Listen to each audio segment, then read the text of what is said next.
Hierdie is die eerste opname in 'n reeks oor die huwelik.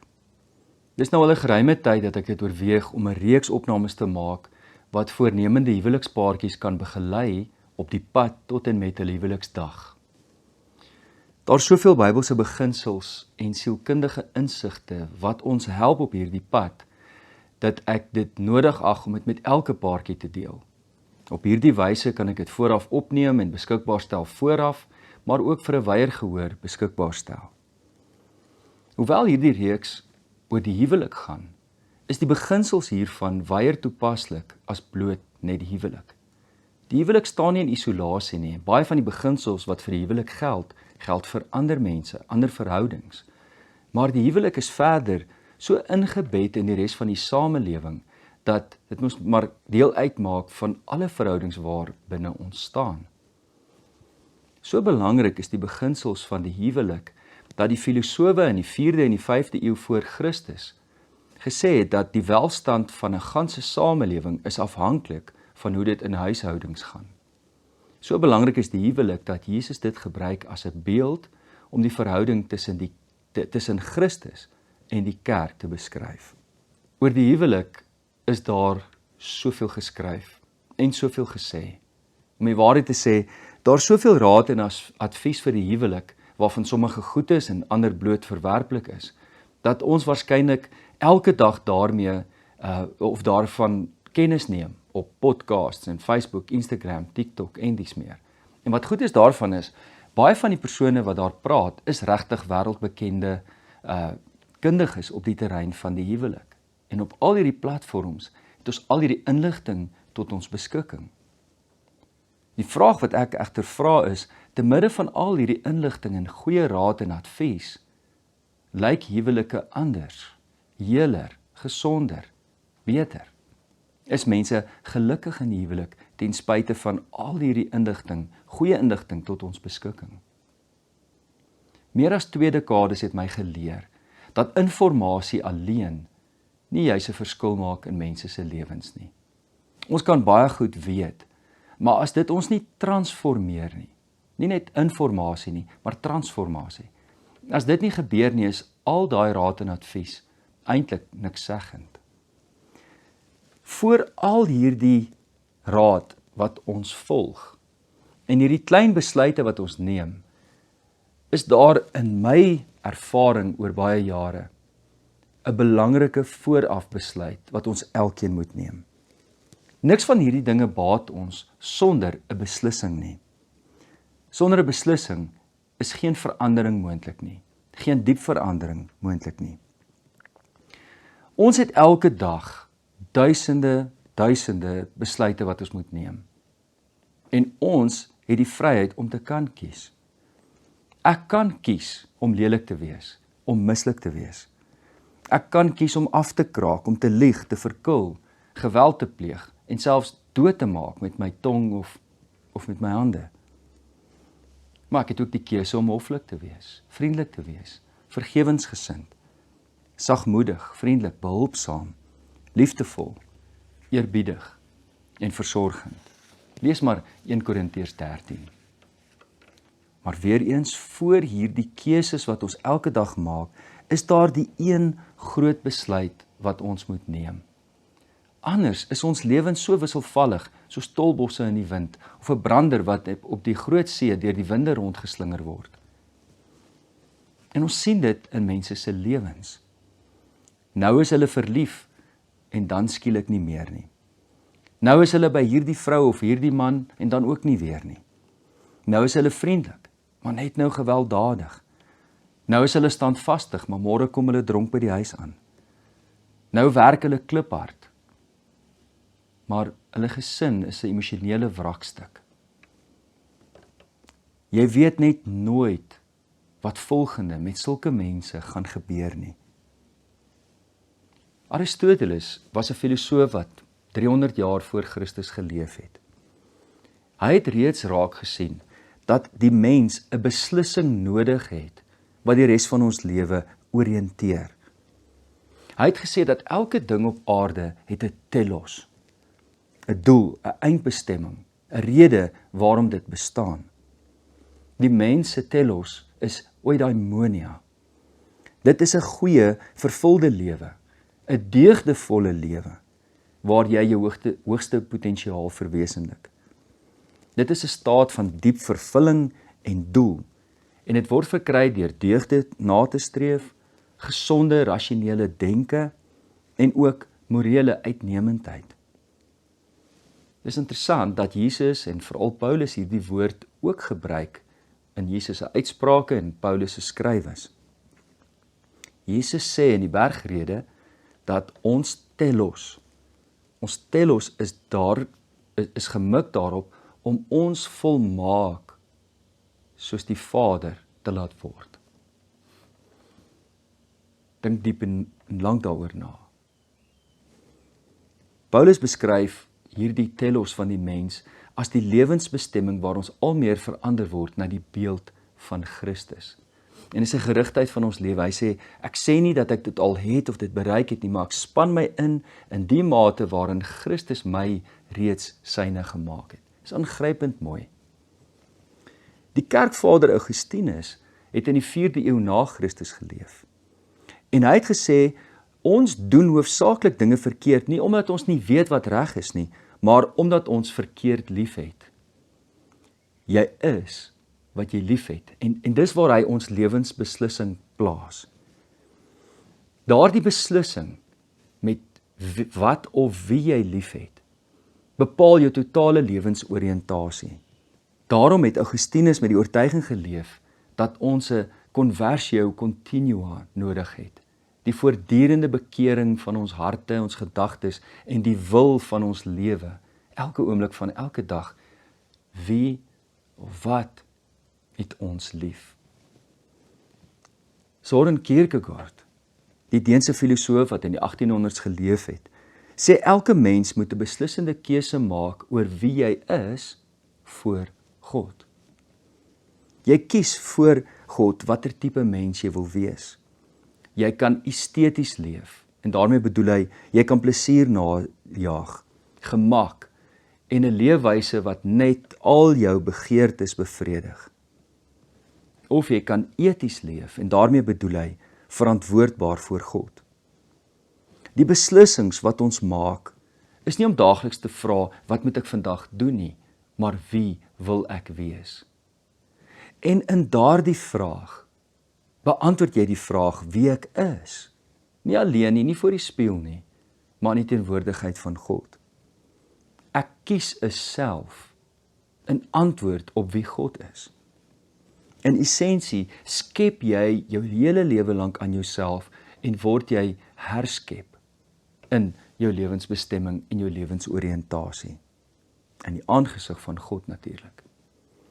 Dallas Willard, meer hedendaagse skrywer, sê disippelskap is die beslissing wat jy maak om jou hele lewe in die koninkryk van God te bring. Elke faset van jou lewe.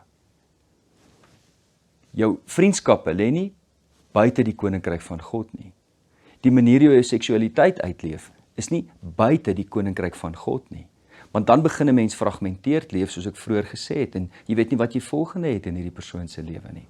Ons ganse bestaan, ons selfbeeld, ons vriendskappe, ons gesinsverhoudings, ons beroep, ons finansies, elke aspek van ons lewe, ons intimiteitslewe, alles, gemeenskapslewe, kerklike lewe, ons lewensbestemming, alles daarvan moet geleef word met integriteit in die koninkryk van God. En hy noem dit dat disippelskap is 'n besluit voor alle besluite. Dis die beslissing wat alle beslissings bepaal. Dis die vooraf besluit van hoe ek weet wat ek gaan kies as ek by bepaalde situasies kom. Ek wag nie om te kyk wat ek gaan doen nie. Ek weet nou al wat ek gaan besluit. As iemand vir my dwelms aanbied, ek weet lankal wat ek gaan sê. Ek dink nie die antwoord uit as iemand dit daar aan my bied nie. Die Engelse woord decision is afgelei van die Latynse begrip decidere, wat beteken afsny of afkap. Dink aan. Die beslissing wat jy maak, is 'n besluit om alternatiewe af te sny, uit te kap, en dit bestaan nie meer nie. As in my besluitneming niks afgekap en weggelaat word nie, is geen besluit werklik geneem nie. dan was my besluit eintlik net 'n voorkeur.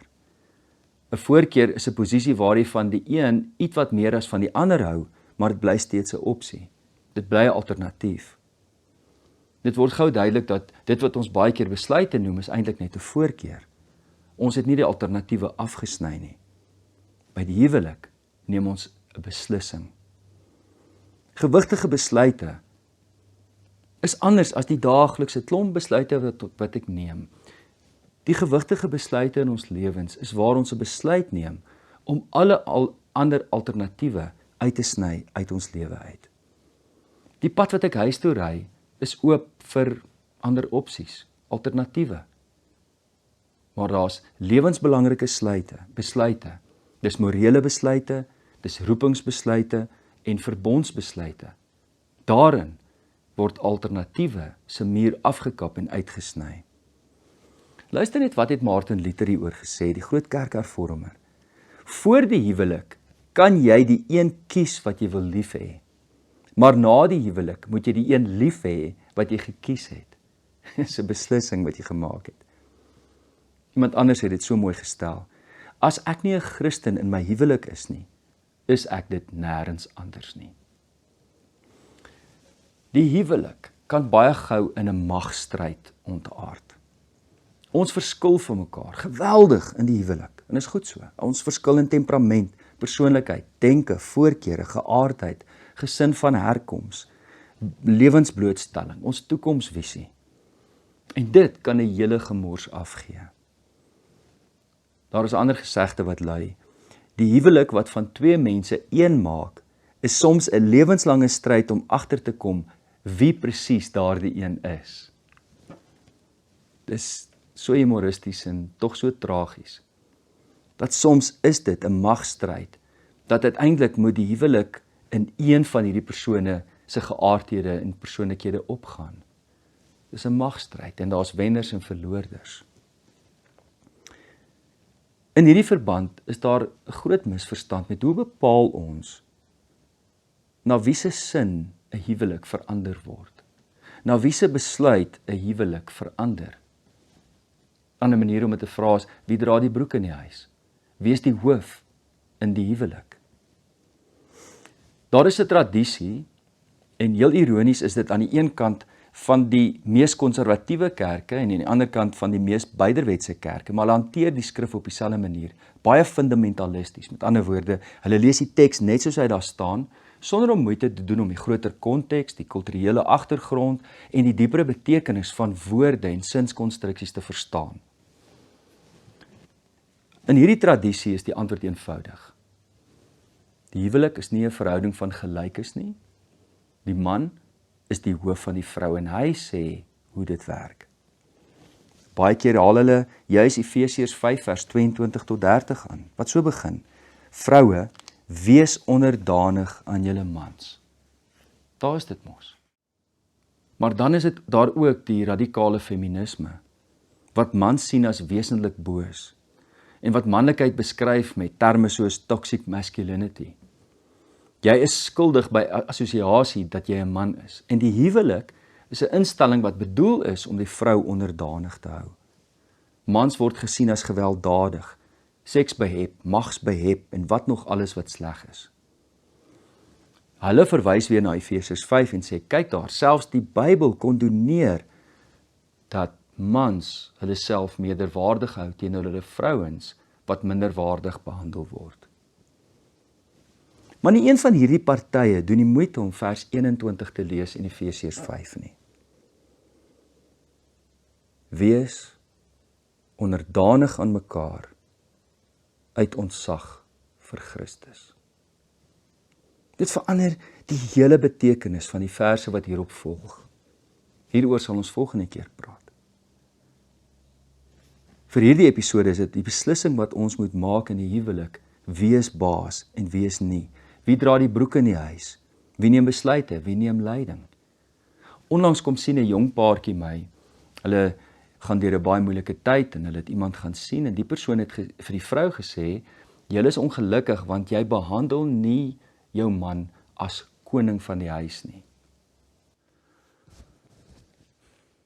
Waar in die Bybel staan dit dat die man die koning is van die huis. Ek dog daar's net een koning, en dis nie ek nie. Daar's net een koning.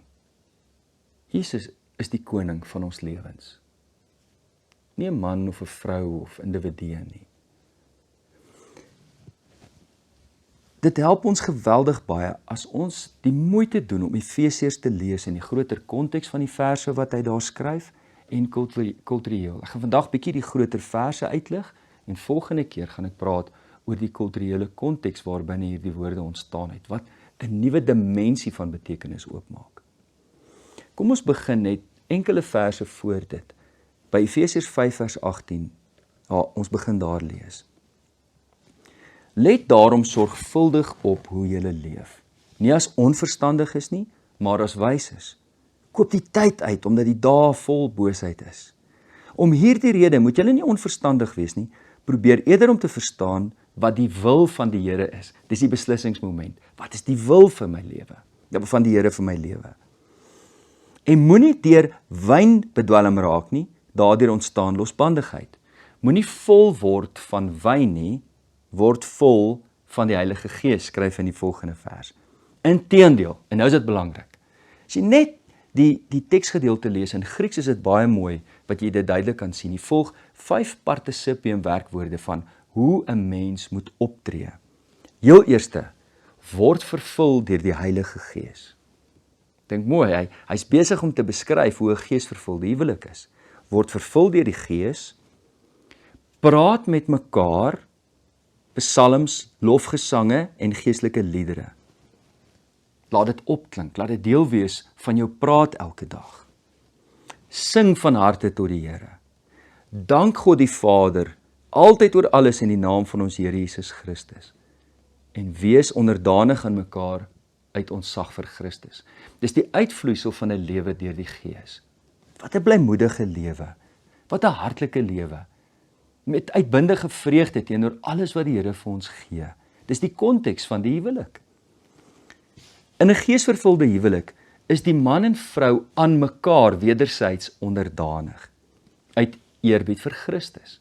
Volgende keer gaan ons kyk wat hierdie eerbied behels van Christus. Die woord phobos is belangrik.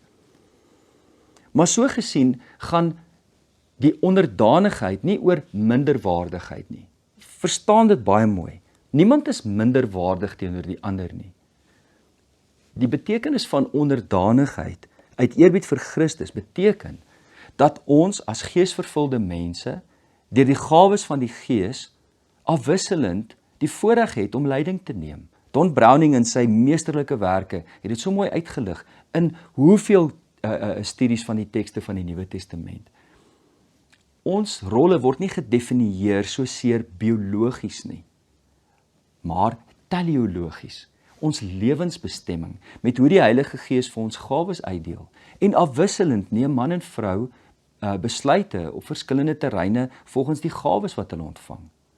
En so is dit nie 'n ek-jy huwelik nie, maar 'n ons huwelik waar ons saam besin. En wanneer ons vashaak met groot en moeilike besluite, dan gaan buig ons in eerbied voor Christus. En ons bid daaroor. En ons gee vir mekaar ruimte dat ons kan verskil in opinie.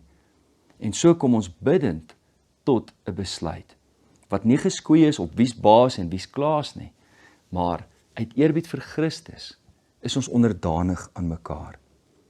Ek wil weer sê, hierdie onderdanigheid is nie minderwaardigheid nie.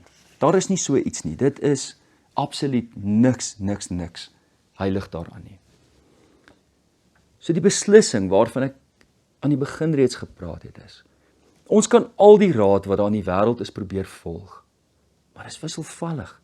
Ons moet hard probeer om window dressing te doen. Weet, ons probeer om 'n tipe van persoonlikheid aan te leer wat gaaf en vriendelik en goed is, maar die oomblik as dit moeilik raak, die woorde uit ons mond en die gedagtes van ons hart is verskriklik. Ons is tot alles in staat in Christus, maar weet ook dit. Ons is tot ongelooflike boosheid in staat uit onsself uit. Die huwelik kan 'n ongelooflike moeilike plek wees, wanneer ons in die magstryd vasval. Maar 'n geesvervulde huwelik is die een waarin ons aan mekaar onderdanig is, mekaar so respekteer, dat ons dit doen in die wete, dat ek my knieë buig voor Christus. Ek is 'n man met sterk opinies en sterk wilskrag. Ek is 'n vrou met sterk opinies en 'n sterk wilskrag. Ek sal my nie laat voorskryf deur enigiemand nie. Ek sal jou wys wie's baas. Met daardie gesindheid is die einde in sig. Maar dit is van die betekenis. Maak nie saak hoe sterk ek myself beskou of hoe assertief ek is nie. As ek my knie buig en kniel voor die koning van die heelal en bid, Here, laat U wil in ons lewe geskied. Dan is dit 'n geesvervulde huwelik. En in 'n geesvervulde huwelik bly die toekoms oop met al die moontlikhede wat daar in die grootheid van die Here is. En dit is 'n groot beslissing wat ons maak. 'n Reuse besluit dat ons totale lewensoriëntasie, soos al die skrywers na wie ek vernoem het, op sulke mooi maniere sê, in onderdanigheid aan mekaar en uit eerbied vir Christus, elke keer gemaak word. Nie net eenmaal nie. Dit is 'n groot besluit. Maar daai besluit word herbevestig elke dag van my lewe vir die res van my lewe daarna. Wat my betref, is die beste besluit wat ek in my hele lewe geneem het. Kom ons vra die Here om ons daarmee te help. Hemelse Vader, uit ons eie wysheid en wil en krag, wissel ons lewe tussen minderwaardigheid en meerderwaardigheid. Tussen voel of ons niks werd is nie, en aan die ander kant, waar ons die ander mens sal wys wie ons is en hoe dit gedoen word. In die proses verval ons in die magstryd.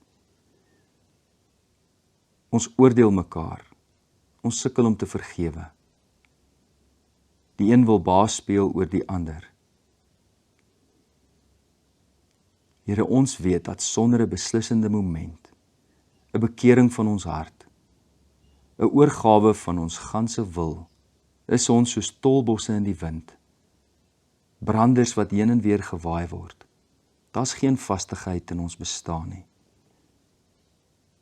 En diegene wat saam met ons en rondom ons leef, vir hulle is ons onvoorspelbaar. O Here, ons vra dat U vir ons 'n standvastigheid sal gee in ons lewe, dat ons totale mens wees, in 'n beslissingsmoment in U koninkryk sal leef. Dat ons nie sal onderhandel met U nie, maar sal oorgee aan U. O Here, die huwelik is so absoluut wonderlik, wanneer dit 'n geesvervulde huwelik is. Maar dit kan so wreed en so vernietigend wees, wanneer een of albei partye U nie ken nie, as U nie daaroor regeer nie. Daarom bid ons vandag in eerbied voor U, die Here van ons lewens. Regeer oor ons harte, ons gedagtes, ons emosies, dat ons so kan leef, dat U Gees ons vervul, en ons 'n gelukkige en 'n vervulde en 'n heilsame huwelik kan leef. Ons bid vir huwelike reg oor die wêreld, vir elke persoon wat in verhouding staan met 'n ander. Gee tog, Here, dat ons die liefde wat U vir U kerk het, as riglyn en as raamwerk van ons lewens kan aanvaar en kan onderhou, in die besonder met hoe ons in die huwelik leef. Dit bid ons in Jesus naam. Amen.